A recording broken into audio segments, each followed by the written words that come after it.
Hello, hello, hello. Welcome to another Facebook Live. I'm Uzo Ijewere, and we're going to start with this today just because it's Monday and I am really feeling this Monday. And I think everyone should feel like this on a Monday. And if you aren't, maybe the song will help. The song Superheroes by Script. If you're ever feeling down, you're unsure about yourself, just get this music and pump yourself up. Give yourself some energy. It's lunchtime, so some of you are eating, and thought I'd give you some entertainment as well as wisdom and knowledge. Hi, Laurel. Brilliant. What? Brilliant. Okie dokie, that's enough of the music because we have very limited time. 30 minutes goes really quickly. So my name is Uzo Ijewere. That's Uzo like the Greek drink, and I run Augment Results. I'm a business and mindset coach, and I focus on strategy, pricing strategy, systemization, growth, and mindset. And I work with entrepreneurs and professionals to align their strategy with their vision and to achieve more intentional and intelligent results. And today I've been asked to speak about decision making. So now, I was planning a blog post around decision making and how it's the hallmark of successful entrepreneurs. And Laurel asked me, so what are you going to talk about? We booked these sessions way in advance. And she asked me, what are you going to talk about? So I sent her a list of 3 and she nailed this one. She thought, oh, this is really important. This is really interesting. So which is doubly great for you because you get a video, but then you also get my blog post. So you can go over to my website later and download the blog, which would have come out today. Hopefully my people have sorted it out. So then you don't really have to take notes. You can just really listen and engage and ask questions, and let's see what we can learn and utilize to shift our behavior, our mindset, and improve our skill set. So decision making. You made a decision to be here today. That's one of the decisions you had to make. One of thousands of decisions that you would have had made today already, and it's only 12:30. We have to decide whether we're going to wake up at 5 or we're going to wake up at 7. You know, what we're going to have for breakfast, what time we're going to leave for work, you know, when to schedule meetings, when to have time to write reports, what to eat. Some decisions are mundane and repetitive, and those are good because decisions actually take quite a bit of brain power. Someone referred to it as mind share. I quite like that, mind share. What you have to utilize your brain to focus on and achieve in a day. And the less time you can spend making mundane decisions, the better, because you have more space in your brain to actually accomplish difficult tasks that will move you and your business forward. So the first thing to start thinking about really is why is decision making important? You know, things happen out of habit, or we can just go with the flow. It's essential. Decision making is an essential skill set to have, especially in business, because poor decision making can lead to many consequences. So let's just use an example, which I actually put into the blog post. Imagine that you're a project team and you are trying to deliver $1 billion project, and you've come to a crossroads and a crucial decision-making moment, and the team is unable to come to a decision about the way forward. That might be for a variety of reasons. How do you actually accomplish the goal, which is to deliver this project, without being able to conduct a process of decision making? Imagine you're just an entrepreneur, you're a solopreneur, you know, maybe you run your own business by yourself, you buy in help there, here and there, but you have the opportunity to attract this new big client who will take you to the next level, but you need to make a change to your business. Maybe it's reduce your production costs because they've quoted a price that they'll be happy to go with, and anything higher than that they can't do. Or you might need to be able to provide a different type of service, a tweak on your service. And these are crucial decisions that will impact your business and your life ultimately. So decision-making skills are essential, but they're also really scary, aren't they? I mean, I know that I come to making lots of decisions, important decisions, and I freeze sometimes because I think, how do I do this and ensure that everyone that will be affected by this decision will be all right? I have a client, she has 40 staff members, and she was contemplating a very, very big decision for this year, and it was going to change the structure of her business, how the business was managed and run, and even the location of where the business is going to be.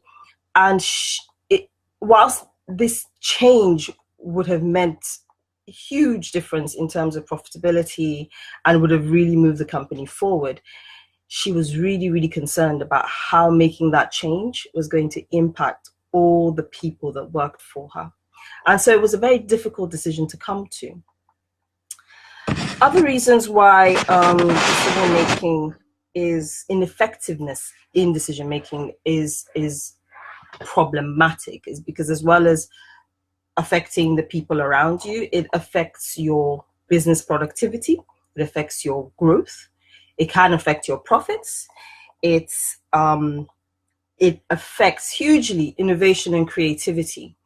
Because if you don't have a process to follow to make tough decisions, every time you get to a milestone, you kind of like hit a wall, and it's like a clunk. Okay, how do I do this? What can I think about? How is this going to change? What do I need to do? Those are things that you should be asking yourself. You should be asking them quite efficiently, quite quickly, and in a structured format, rather than the flailing around and getting concerned, oh my gosh, how's this going to work? Yeah. So I'm going to jump right into other things, actually, before I move forward into the tips of how to improve your decision-making skills. I find that decision-making is really emotional, and anything that's emotional can cause lots of stress and anxiety. Have you ever heard the saying, take a deep breath, count to 10, and then act? Now, there's a scientific basis for that. Those that practice emotional intelligence will learn that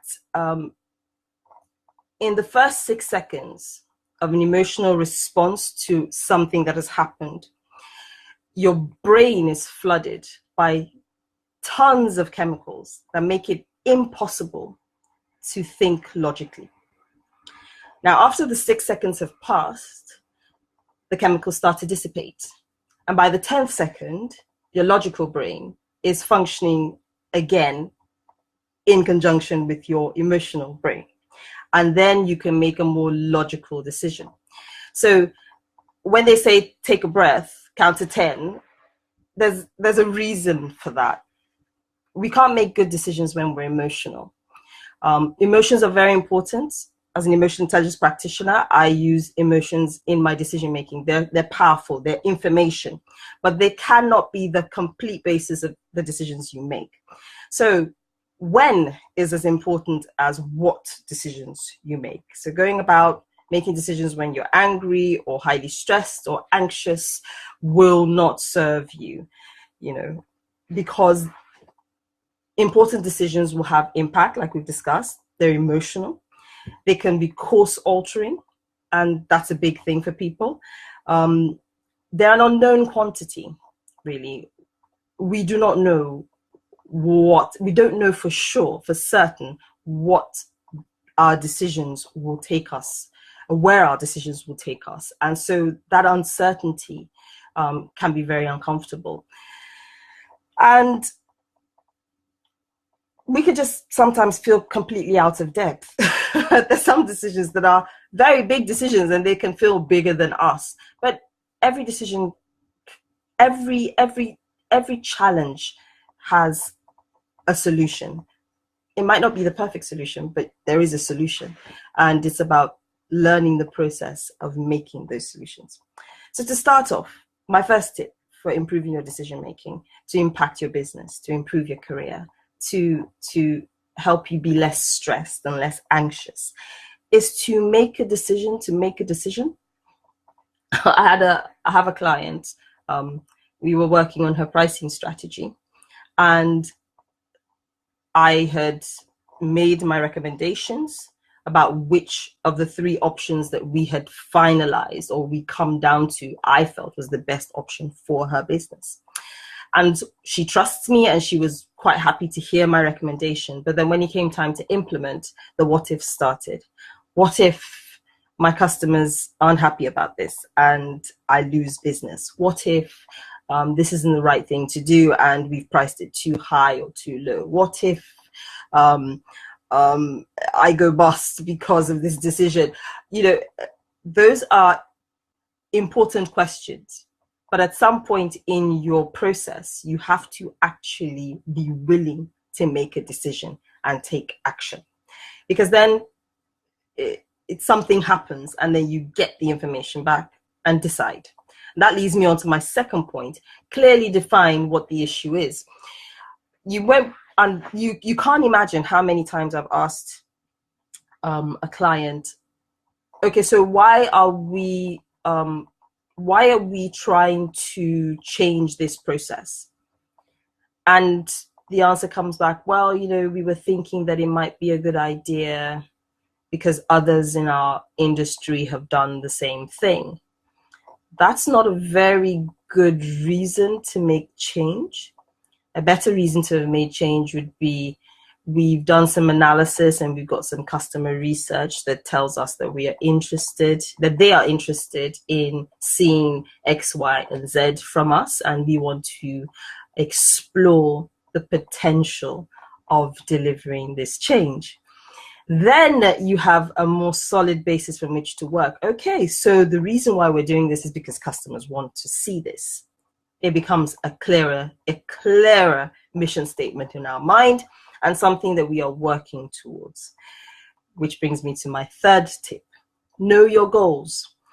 And goals are so important because most entrepreneurs, most small businesses are focused very much on the short-term goals of today, tomorrow, next week.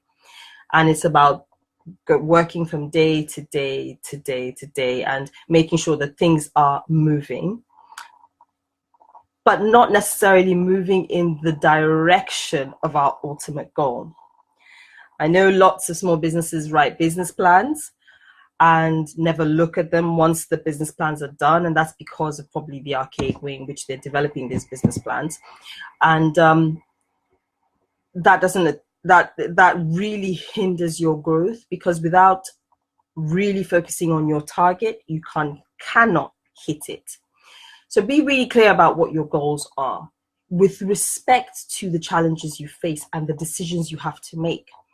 If your ultimate goal is to be an online business entrepreneur that sells to 30 countries and I don't know, whatever, and the decision about whether to take a premises in London is something that is occupying your mind space, then there's a disconnect.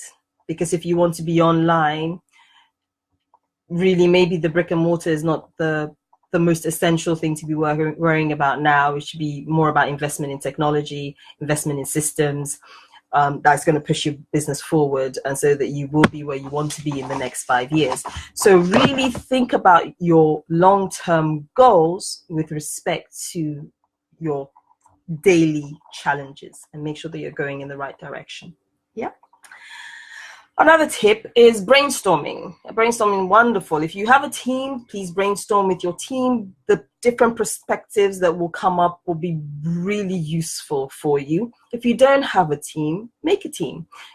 Call some other business acquaintances or people you've met in your network or friends whose advice you trust, and that they won't give you any of the BS, be straight talk, and really just ask for opinions. Go online and look for opinions, research, find out what everybody else is doing or what others that have gone before you have done in similar situations with similar challenges, and learn from that. There's no need to reinvent the wheel.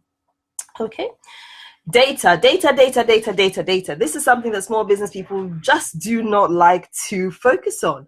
And it's back again to the, focusing on the minutiae and working day to day rather than trying to be strategic and get a top-down view of what it is you're trying to accomplish. And your data is so important. So next time you put up a Facebook ad, please do go and look at the results and see what worked and what didn't work and tweak accordingly.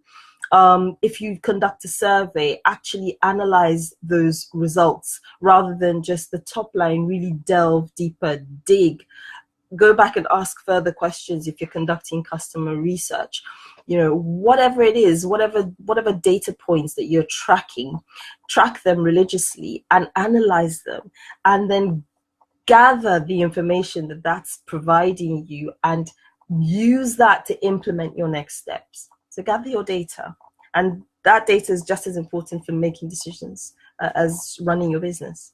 Yeah. Consequences. Oh gosh, what are the risks of this change? What are the risks of the decisions you are making for your business, and can you live with them? Because at the end of the day, this is another point. There's no perfect solution. And if you understand that there's no perfect solution and what you should be aiming for is just good enough, I say don't aim for perfection, aim for progress. It's more important to understand that the consequences of the decision you're going to make, of course, whilst they're huge, you have to decide whether you can live with those risks or not, or whether you want to take those risks or not. And then you make a decision, but make the decision that is good enough for now, rather than waiting for this perfect, wonderful, big box with a red bow around it saying, this is the solution. It doesn't work. It doesn't happen. Okay. Be agile. Oh gosh, I can't say that enough. Small business tend not to be very agile. And if you go and Google agile working, you'll see it's been instituted in lots and lots of very large corporate entities because it works. It's about incremental small tweaks rather than working on these huge massive projects, getting from beginning to end of a project, seeing that it failed or what failed, and trying to make adjustments really 6 months down the line, where you could be making adjustments on a weekly basis. It's really about just incremental, marginal increase. If you Google marginal increase and read about that, it's all over the internet and it's fantastic. It was, I think, initially utilized in sports by sports coaches, and they would focus on marginal increase of 1% in the performance of each of their players. And they would do that on a monthly basis. You just want a 1% increase in this. And by the end of the year, a player would have achieved 12% increase in performance, which is huge. Imagine 12% increase in your profit margin. Do you see what I mean? So marginal increases, be agile, be willing to tweak as you go along, rather than wanting to work with this completely done for you project. Stop looking back. Oh goodness me, I can't express enough. This is one of my little bugbears. I'm quite a decisive person. I make decisions and I do not lose sleep over them. My husband, he hates the fact that I sleep like a baby. I make a decision and whatever happens, well, I've made the decision. There's nothing I can do now. And we'll worry about it tomorrow when there's another decision to be made. And I think it's a useful tool for me, and I believe it could be a useful tool for you. Stop looking back.